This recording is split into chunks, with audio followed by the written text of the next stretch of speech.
So they were able to get in through essentially a remote controlled thermometer. Hello and welcome to Behind the Screens, IT at ND, the podcast that takes you behind the scenes of the IT solutions consultants at the University of Notre Dame. Here, we explore the challenges they face, the innovative solutions they provide, and the tips and tricks that can help you make the most out of your technology. I'm Deanna, IT support technician with the service desk. And I'm Scooter, Director of Information Technology for the College of Arts and Letters. We're thrilled to have you with us today.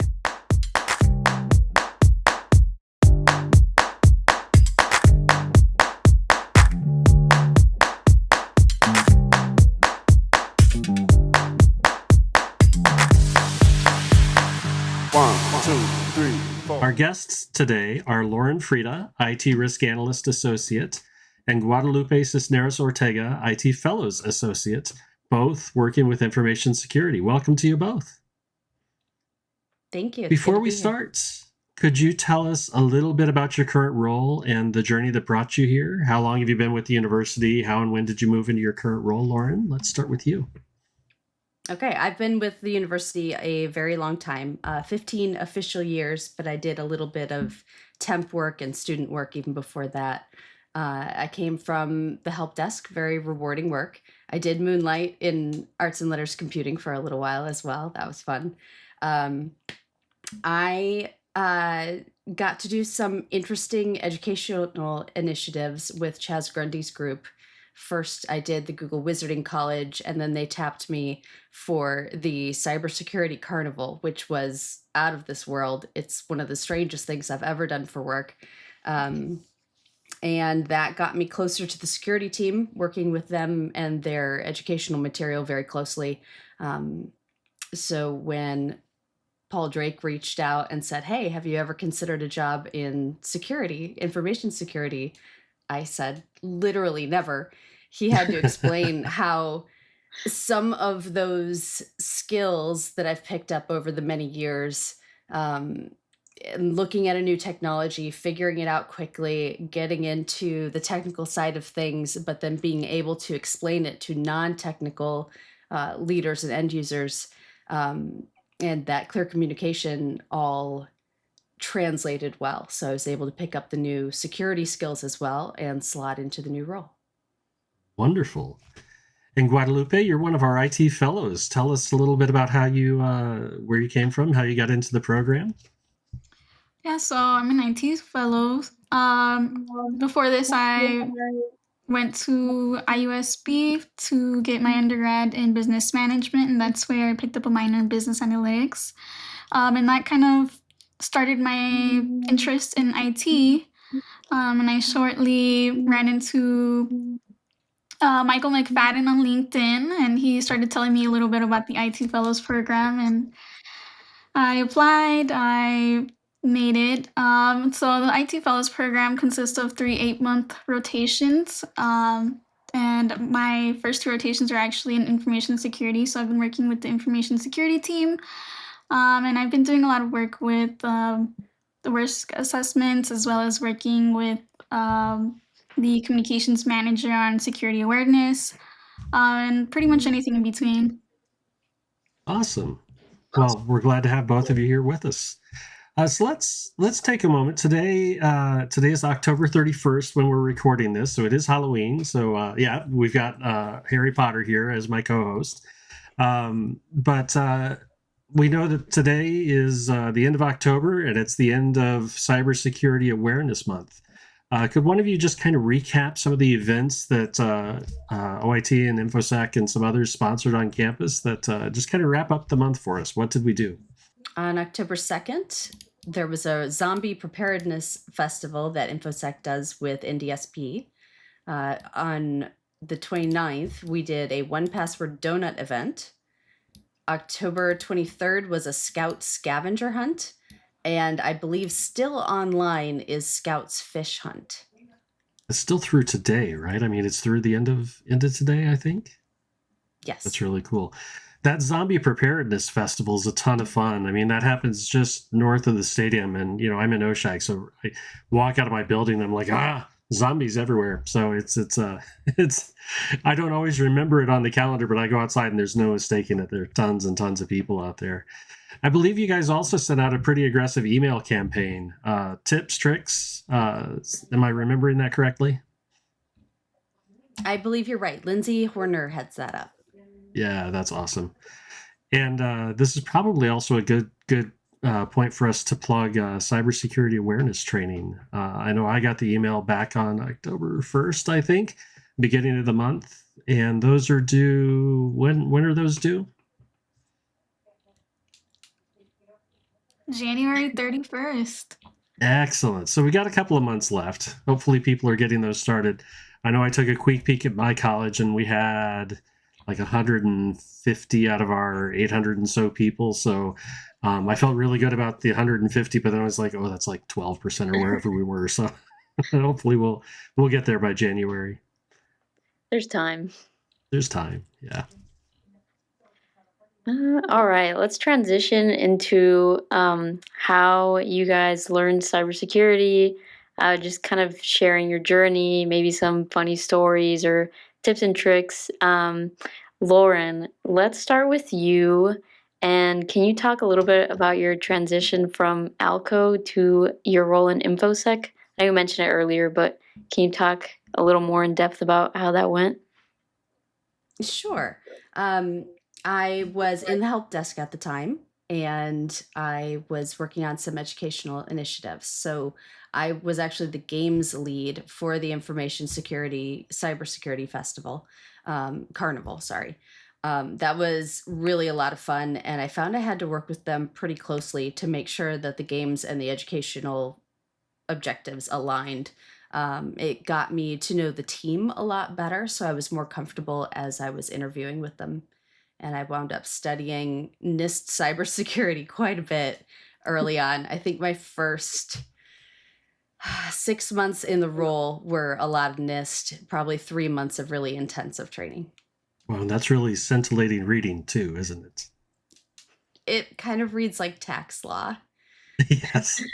I have gone a little too far into the NIST rules myself in another role, but yeah, that's really cool. So, Lauren, you mentioned how Paul pulled you into cybersecurity and kind of recruited you for the role.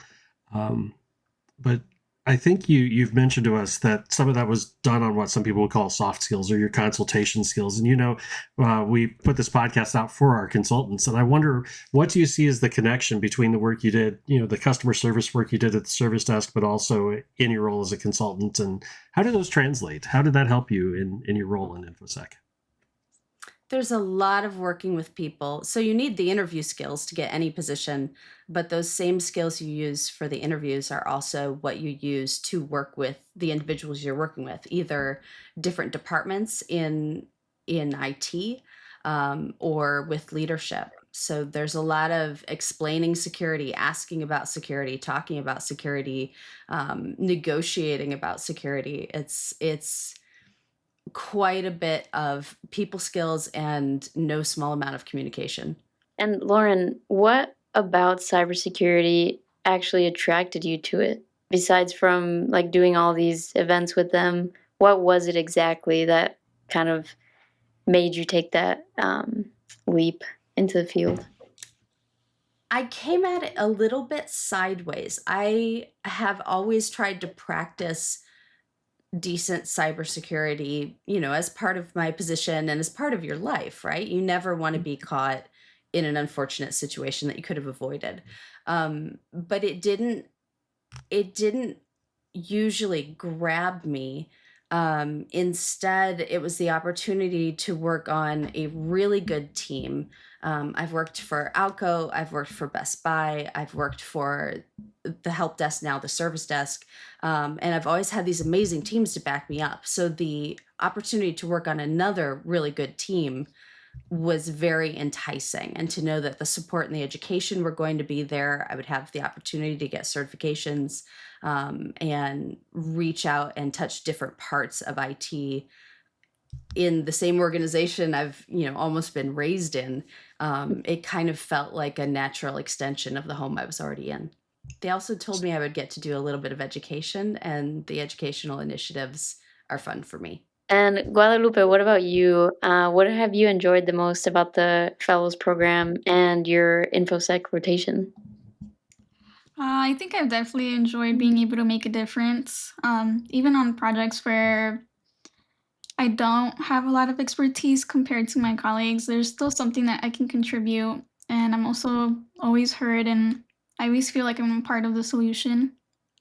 But one of the most exciting things that I've done so far with being a part of the Fellows program is being able to go to the Notre Dame London campus, Oh, how and fun. I was able to, yeah, it was a really good experience, and it was nice seeing that even though I really only had about a year of experience working with information security and within IT, I was able to share some of my knowledge and my InfoSec tips with the staff at the London campus, and I know they really appreciated that, and I definitely feel like I've learned a lot since I've been a part of the program. Nice. Did you get to go? I'm sure you did, but where in London did you go sightseeing? Um, I wouldn't be able to tell you the exact names. I kind of just went everywhere. As soon as 5 p.m. hit, I was outside looking at something new, trying a new restaurant. Um, but I will say that I was able to try a lot of really good, unique food. It was a very diverse place. I was able to see Buckingham Palace and all of the major landmarks, the London Eye, and pretty much everything in between as well. Nice. That's so cool. You got to experience that. So I think this is why we all need to go through the fellows program. No matter how long we've been at Notre Dame, we got to get an excuse to get overseas. Definitely.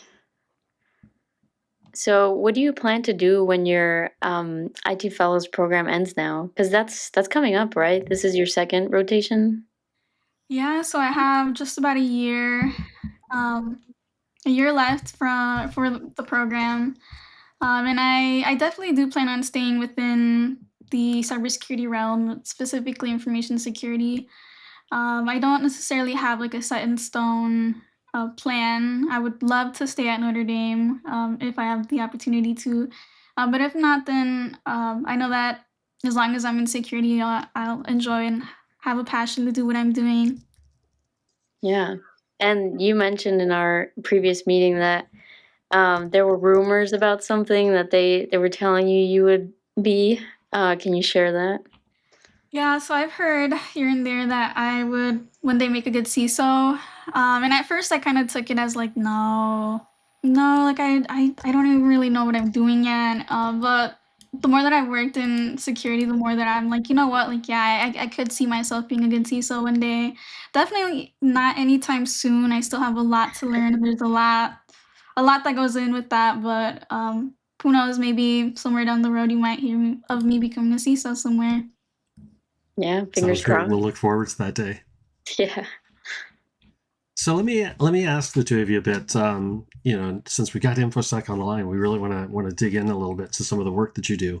I know that quite often we think of InfoSec as a defensive place. You're protecting us against attacks, scams, job scams, all kinds of things. And I wonder if you could tell us a little bit about that changing environment. How is it changing, and what are some of the common things that we're seeing going around these days? It's growing. Attacks are on the rise.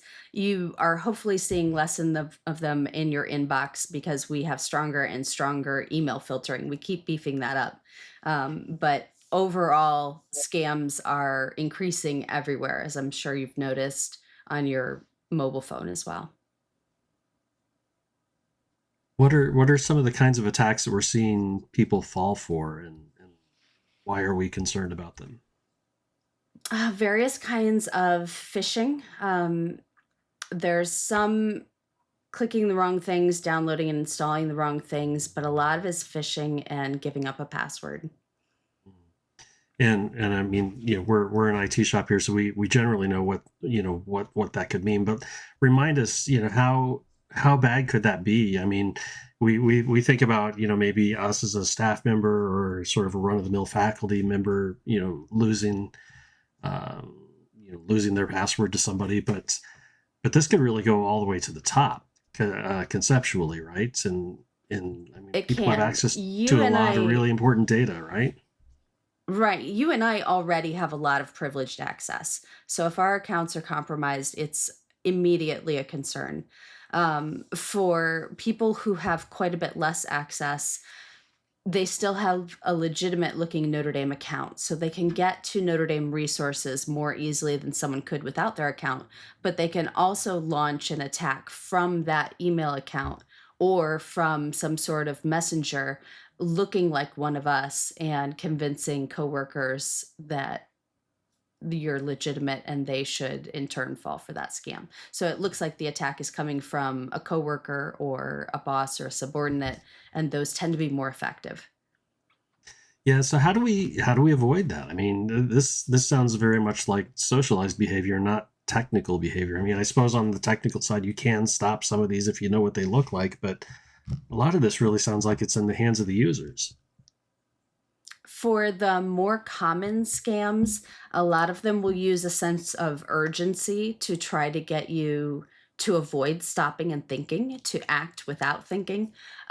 So either they use the routine, mundane, you've seen something pop up and ask for your password 27 times today already. So of course you're going to go do it one more time. Stop, think, look at the URL, make sure it's legitimate. Or if it's one of those urgent, like, quick, I'm in trouble, log into this real quick and tell me about the data that's in it, or get me some gift cards from Amazon, I'll explain when I get to the office. Stop and take a breath and think, even though everything in those messages is trying to either numb you or panic you into acting without thinking. Stop and take a breath anyway. And for the ones that are more targeted and look like they're coming from often someone that you work for or a coworker, having a bit of normal security in place, where I would say, oh, Guadalupe, just so that I make sure that that's you, can you send it through the official channels, is very helpful. So we do that in security all the time. Someone says, hey, can you do this? And I go, sure. Can you send me an email so that there's a record of it? Can you, maybe say it in person, something that would be a little bit harder to fake. So really, I mean, it sounds so common sense when we see it in the security training, when we hear it from you like this, taking a moment, thinking about what you're doing, trying not to be pushed in a panic into something. We see those examples in the security training where you're like, oh, nobody could ever fall for that. But then I know we hear stories on the other side that are like, yeah, somebody fell exactly for that. So it is an important reminder for us to just take a moment, and verify it in real life instead of just assuming that it's all okay. So what could we do? What can we do with those if something slips through our nets and we have a suspicious looking message? What should we do with it? Well, if something slips through your net, if you have a suspicious message in email, you can click on the three dots in the upper right corner and report it as phishing. You can also forward it to phishing@indy.edu. And if you do click through something suspicious and you catch yourself and you realize it, understand that it has happened to a ton of people. You aren't the first, you're not going to be the last. And in our positions, especially, we almost want to hide it because, oh no, I fell for it. That's so embarrassing. But I've seen literally dozens and dozens and dozens of IT people fall for the same Google Forms scam, including some names that everyone here would recognize today. It's very common, and you need to jump on it, contact the right people, and begin cleanup. Get past that embarrassment step. Right. Control the fire before it spreads. Now, you shared with us the other day, you shared with us one very fun story that I really want you to repeat for our listeners, because we all think about the attack vectors as being email or these sort of scam forms or, malware that we're installing on our computer. But could you tell us about your favorite, it was not Notre Dame's story, but your favorite hack story? It was not a Notre Dame story. Internet of Things is notoriously challenging to secure. There's all these really fun gadgets that we can buy everywhere, from baby monitors to fish tanks with remote control cameras and thermometer settings. There's robots, there's Android, there's Arduino, there's Raspberry Pi. There's so many cheap, sometimes, gadgets out there, and a lot of them don't have the best patching. Some of them never get updates. My absolute favorite hacking story to date comes from a casino. And you have to understand, in the world of security, schools and universities should have adequate security. We want to secure, and we want to continue the business of intellectual freedom and research and communication. So we have fairly open environments. When you pivot to a bank or a casino that handles tons of money, it's a much more closed environment, and the security is much higher, and it should be. So my favorite hack was when a smart fish tank was used to exfiltrate data from a casino. So they've got all this amazing security. They put in a flashy fish tank in their lobby, and they had not remote, but internet connected thermal controls on the fish tank.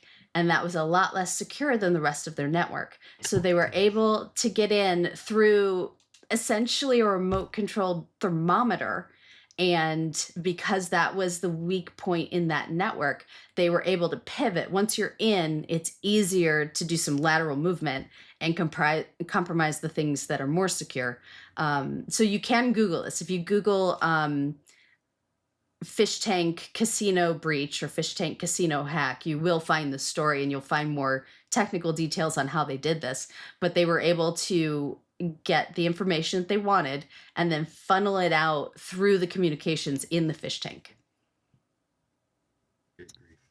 Of all the things that you thought you had to be aware of, fish tanks are now on the list of dangerous objects. I wonder if TSA will let us take them on planes. Too much water. Too much water. Okay. All right, let's talk about some privacy. So we all, especially being in IT, we are constantly feeding information to different devices and across different networks, and we all have some privileged access. So how do we protect our data? What are some tips and tricks for that? I'm becoming increasingly reluctant to give my information to random sweepstakes or free services online,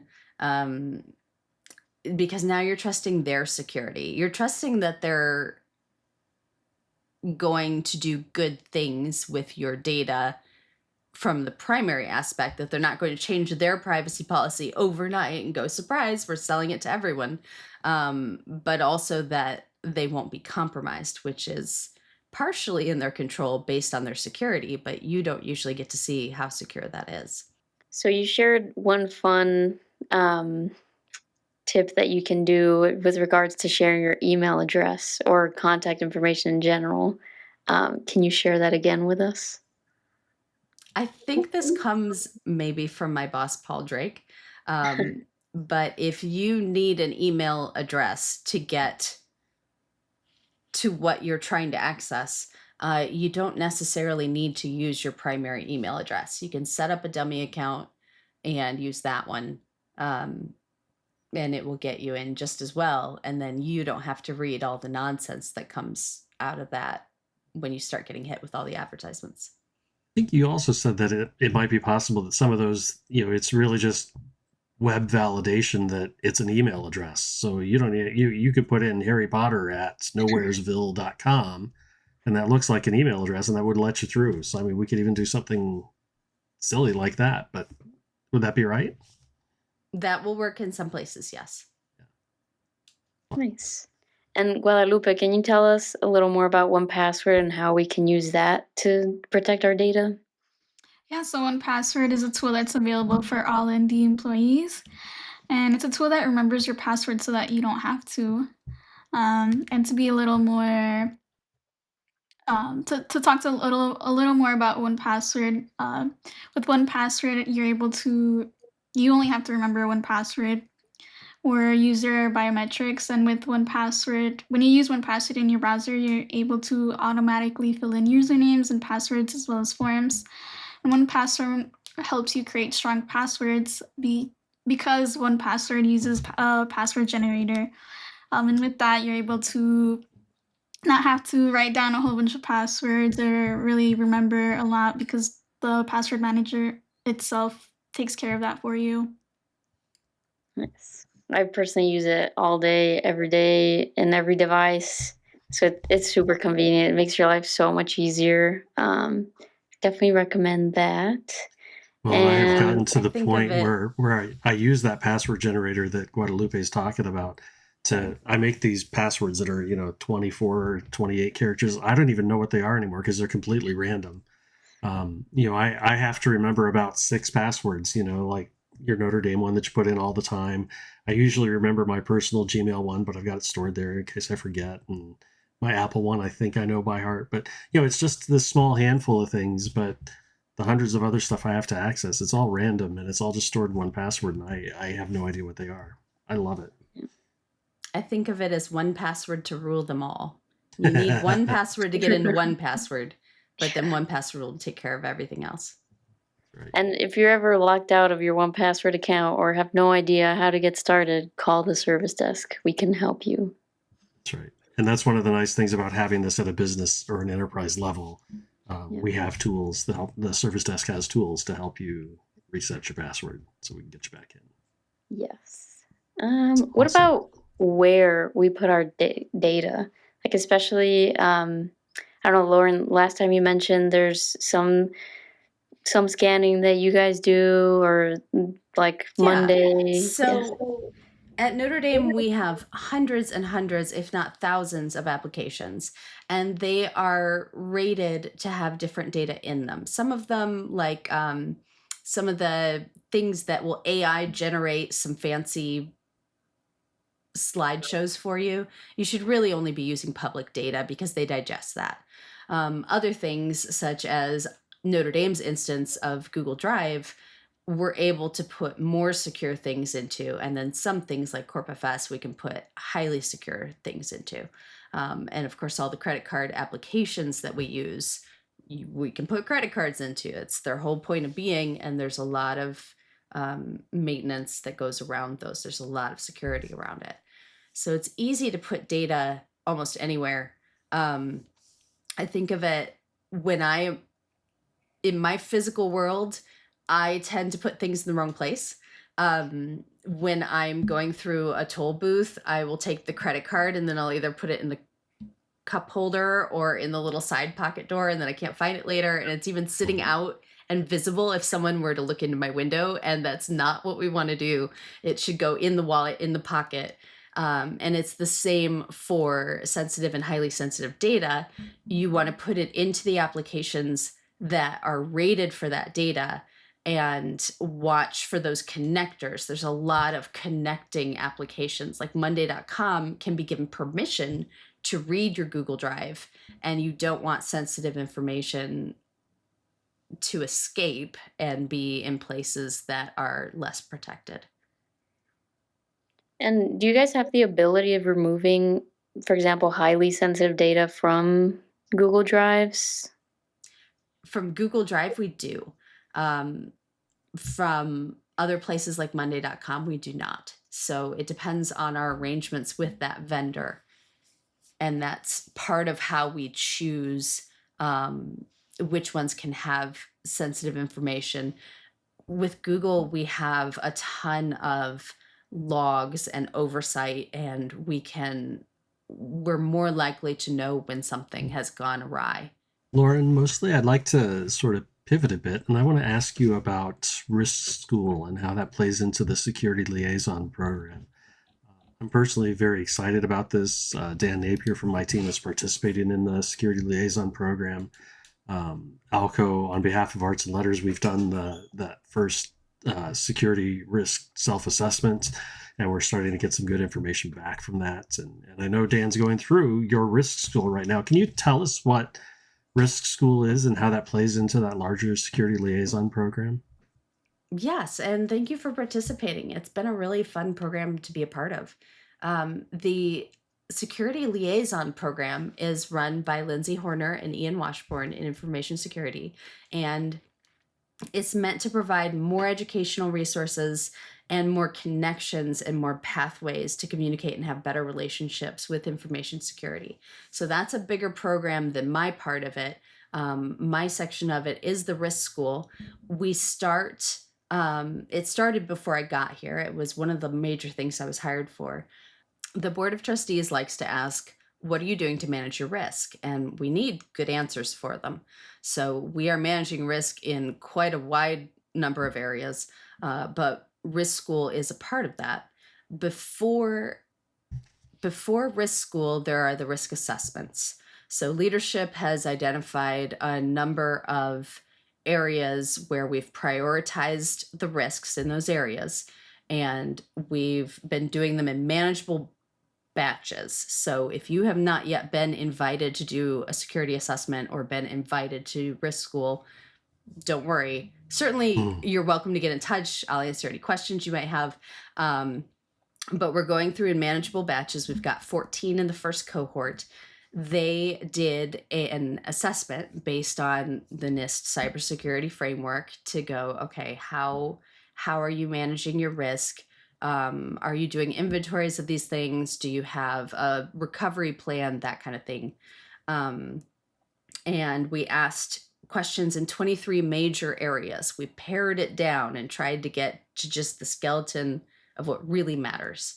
Now that we've got those, and now that we have answers, we have people saying, oh, well, we do it this way. We do some of it better than we do others. And they also answered, how well would you like to be doing? And there's usually a gap. They usually say, we're here, we'd like to be here. And I'm holding my hands up. Where they are is typically lower than where they say they would like to be. And risk school goes back and reinvestigates those 23 areas and says, okay, if you would like to improve in these areas, here are some of the tools at Notre Dame. In some cases, we have those tools. In ServiceNow, you can build a pretty robust inventory of a number of things. In other areas, no one at the university is really doing this sort of risk management yet. So in some of the areas, instead of bringing people together and saying, oh, if you do this, it'll be great, we'll say, okay, how are people handling this now? Do you have any ideas of how we could handle this as an organization, since we don't appear to be doing so already? So if somebody, you mentioned that we've got a cohort going right now. If somebody wanted to get into whenever the next cohort starts, how do they do that? They can email me, lfreda@indy.edu. They can talk to Paul Drake, PDRAKE@indy.edu. We do have forecasted out the next couple of cohorts, but we're happy to talk to anybody and see where they would like to be. It does not make us sad that people are interested in managing their risk and having the resources to do so. That's a wonderful place to be. Well, and like I said, from what I saw Dan bring back from these first couple of meetings, I mean, we're really excited about the things that you're going to be covering and how you're going to be covering it. I mean, it's like a year-long program, right? I mean, this is intense. It is. Yeah. Yes, it is. We're very excited about that intensity.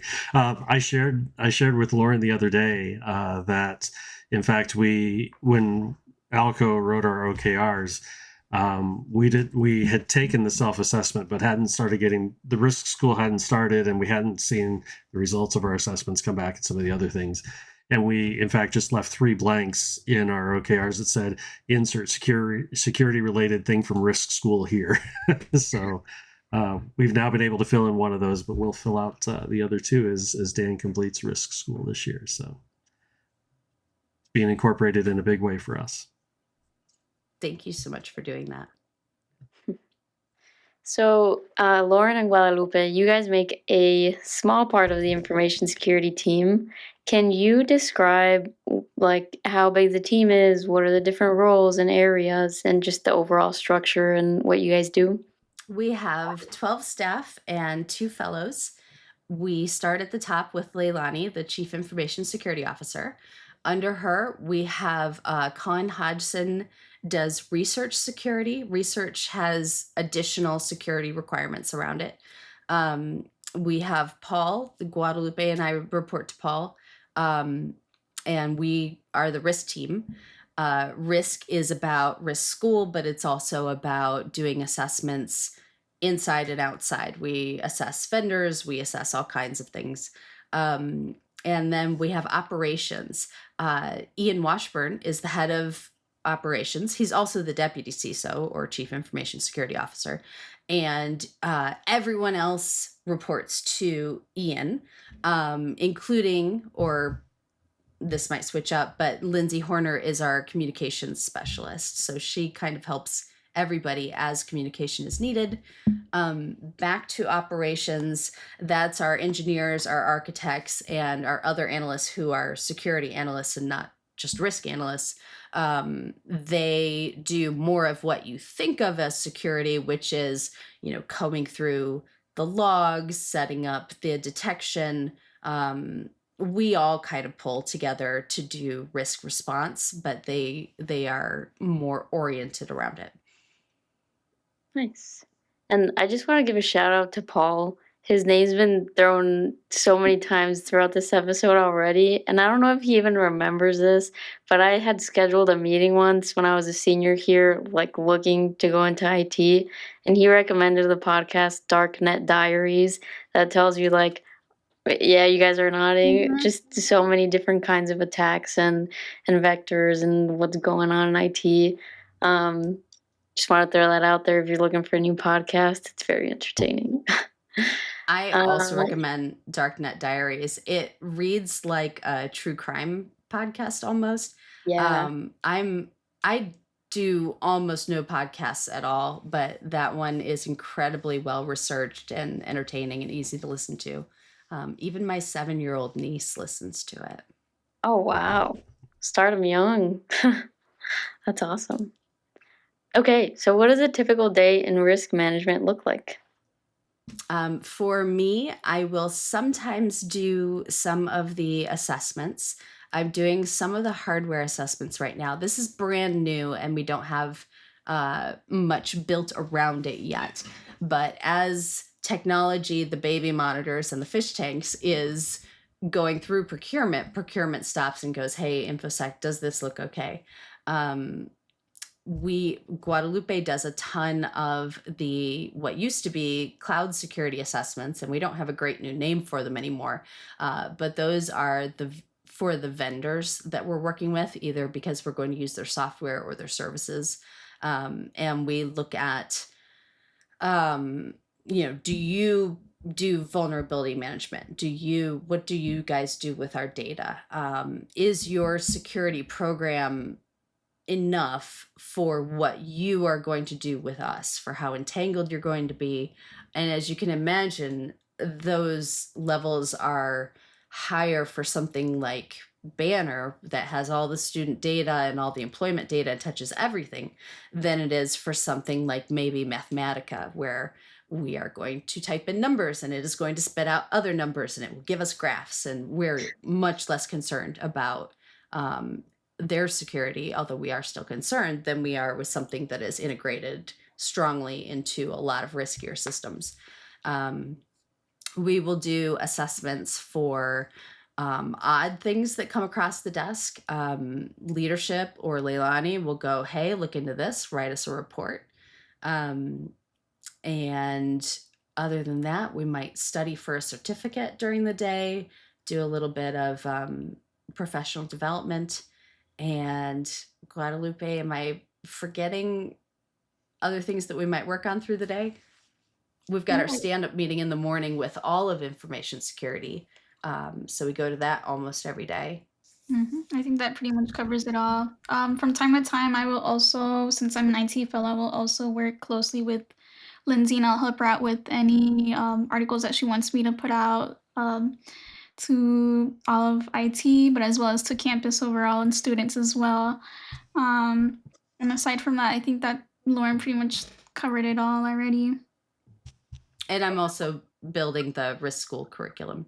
So we're doing that completely in-house based on this cybersecurity framework, but we've broken it down for our needs.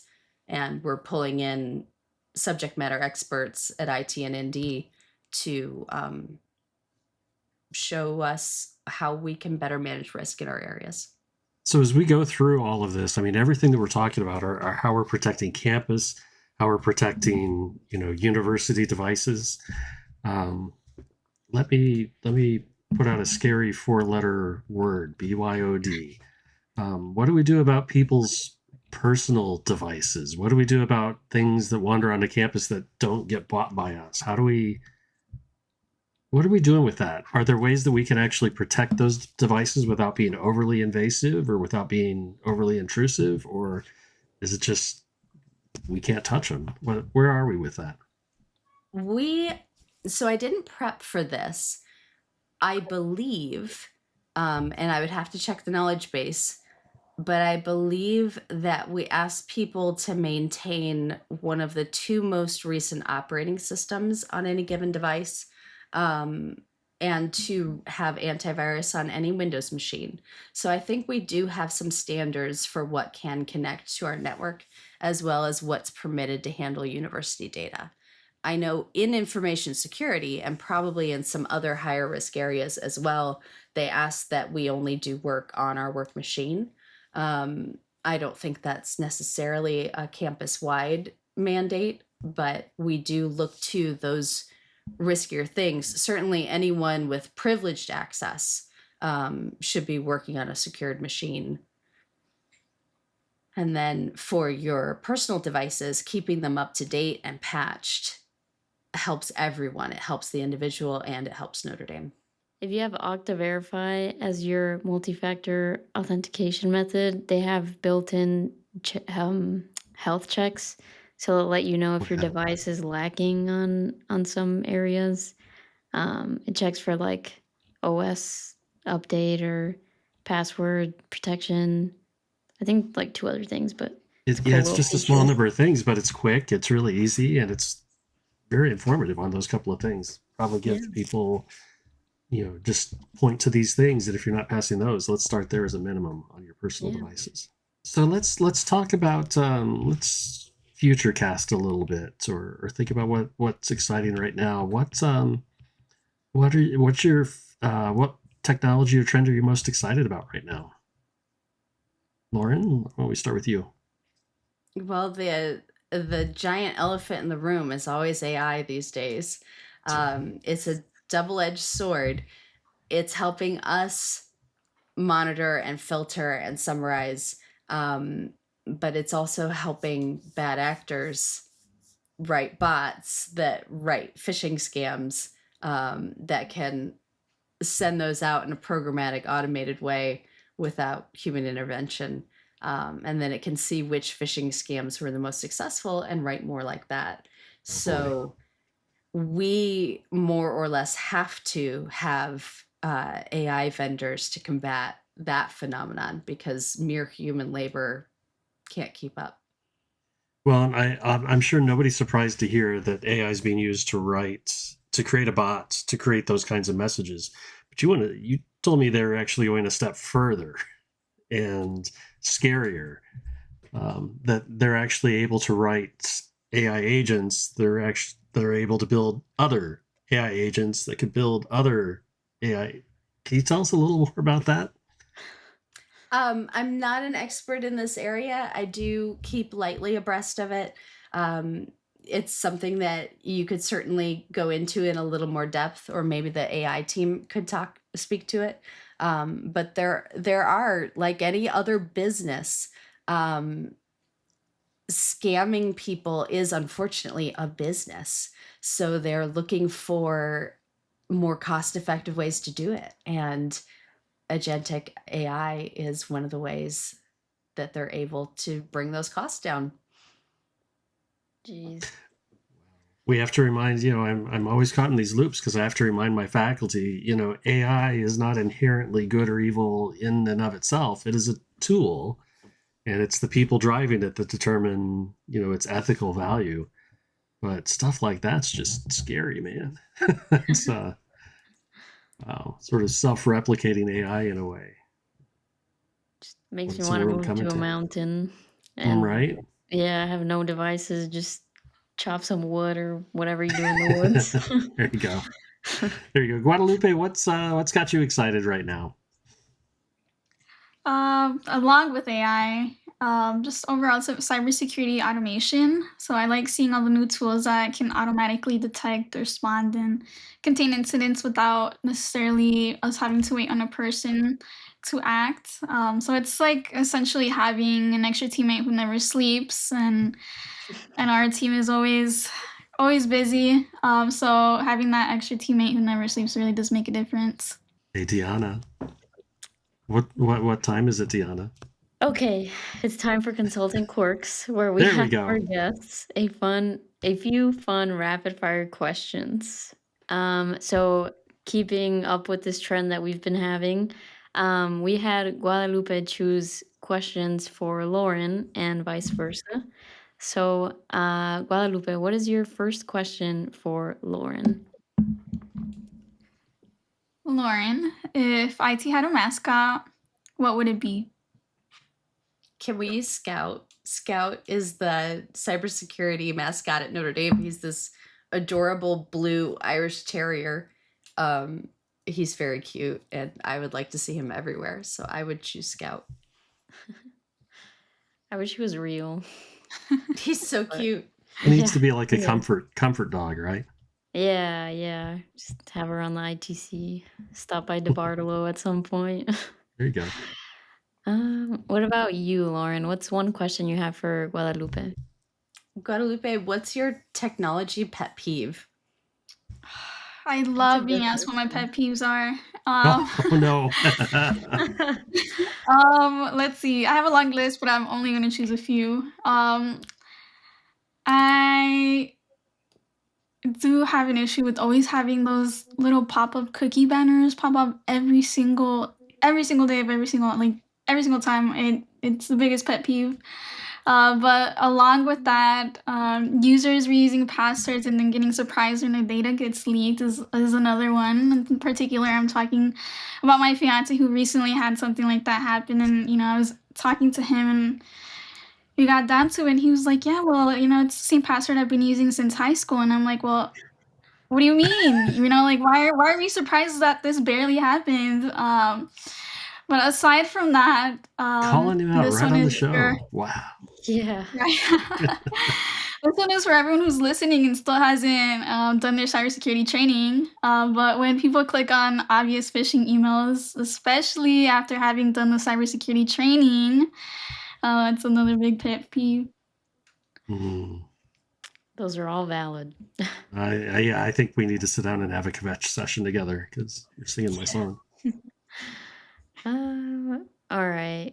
Guadalupe, what's your next question for Lauren? What's your go-to productivity hack? 3 seasons of the year, I like a short or a long walk to help focus and recenter. And there's all these studies that say that just 5 or 10 minutes in green space will increase your productivity for a couple hours. And then I like to work in a really quiet room. I don't have a hack for winter. I need one. Please send me one because I don't like to go walk out in the frigid cold. I don't feel like it helps me center. I just feels like it makes my fingers and my nose cold and is not helpful at all. So please send me your winter productivity hacks. Got a few weeks. We'll see what we can do. Yeah. Just wish it didn't last that long. What's been the most surprising thing about working at ND with the fellows? I would definitely have to say how collaborative the culture is. So everyone is genuinely willing to teach and make sure that you succeed even beyond Notre Dame. So not just within Notre Dame, but past Notre Dame and past the fellows program. And it's often not something you see or find everywhere. And I think that's one thing that makes Notre Dame The best place to work. And Guadalupe, your last question for Lauren. Which piece of technology would you gladly live without? Advertisements. All of them. All the ads, or none of the ads, I All the suppose. ads. Yeah. You know, this goes back to Guadalupe talking about the pop-up permissions windows.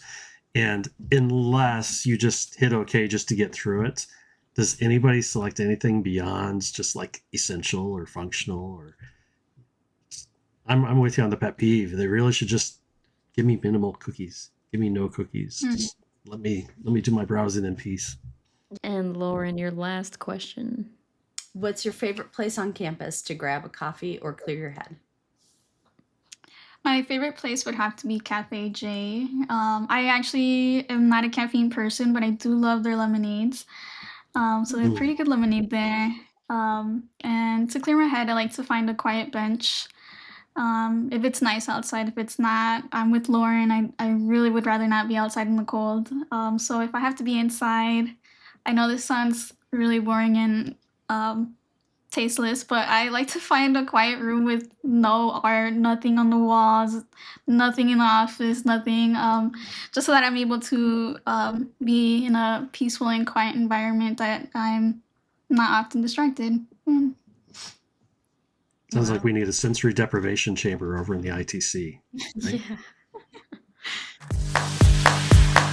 All righty, folks. It is time for Did You Know? Tech Edition. Just to recap what this is, it is a special quiz that I give to the host and the guest that nobody knows the question prior to recording, and we keep score. So at the end of the time, we will be able to find out who is tech savvy or who might need a little bit more screen time. And because of last episode, Scooter took a gamble and the guest have taken the lead. So the guests have a total of 9 points. Scooter, you have a total of 7 points. Deanna, you have a total of 5 points. And I have a total of 2 points. Remember, I only get points if nobody gets the correct answer. So there's an advantage for you guys because it's all against me, particularly. In my defense, I spread it out so you wouldn't get your points last time. So You did. You tried to play that took one for the strategically to team. take me out, and That's it took right. you out. So Yeah, that's fair. You know. All right. And just like last time, the question today might benefit our folks from information security. We shall see. Because it is National or Annual Cybersecurity Awareness Month, the question is, which organizations jointly lead the annual Cybersecurity Awareness Month campaign in the United States? Is it A, the National Institute of Standards and Technology, NIST, and the Federal Trade Commission, FTC? Is it B, the Department of Homeland Security, DHS, and the Center of Internet Security, CIS? Is it C, the FCC, Federal Communications Commission, and the Internet Security Society, the ISOC? Or, last one, is it D, Cybersecurity and Infrastructure Security Agency, and the National Security Alliance? All right, I'm going with D. Perfect. Fall right into my trap, Deanna. Sure.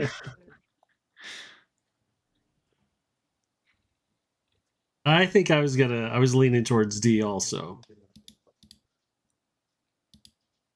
I really want to pick like NIST and CIS together, but that's not something I can do. Yeah. Yeah. I would guess B, but I can't pretend that I know. I do not. Is there an So option Deanna's E? going with no, unless you create one that says I don't know. No, you got to guess. I want to say A, but I feel like NIST was just thrown up there to give us a curveball. Yeah. Like she knows you, Andy. I don't ever do curveballs. I think I'm gonna go ahead. I'll go with A. All right, so Guadalupe is going with A, Lauren's going with B, Scooter and Deanna, you guys are going with D. So nobody chose C. Okay, that's fair. Correct. All right. So the correct answer is D. Ah, yes. The cybersecurity infrastructure. So ISA, and the NCA. These two organizations co-lead Cybersecurity Awareness Month every October to unite government, industry, and the public in improving national security hygiene. So, Guadalupe and Lauren, what's one thing that you hope listeners will take away about information security at ND? That information security is everyone's responsibility. We all have to have good passwords. We all have to have good procedures. No team of 12 and 2 fellows can keep all of the university safe. It's something we all do together. Guadalupe? I would have to agree with Lauren. Security and cybersecurity isn't just about technology, it's about its people as well. So with every click and every password, we're all responsible. If you could give one message to future IT consultants at ND, what would it be? Keep doing what you're doing. Thank you for all of your work. Thank you for helping keep the university safe and running and supporting this institution. Guadalupe, let's spin it a little for you. What would you tell somebody about the Fellows Program? I would tell them that this is the best program that there is to offer, especially if you're interested in IT and especially if you don't have any IT background. The Fellows Program does not look into whether or not you have IT experience. You could have been a teacher beforehand. You could have been fresh out of college. You could have been a banker. It does not matter. That's not what they care. As long as you bring the right attitude and the right enthusiasm, they're perfect. Wonderful. Hey, Guadalupe, Lauren, thank you so very much to both of you. It's been it's been great chatting with both of you. Thank you. Thank you. If you've got someone you'd like us to interview, just email those ideas to btspodcast@nd.edu. If there's anything else new, exciting, frustrating, or inspiring happening in your IT consultancy world, please share that with us too. We'd love to hear your insights and ideas. Signing off from behind the screens, IT at ND. Stay cyber secure and do your cybersecurity training, Notre Dame.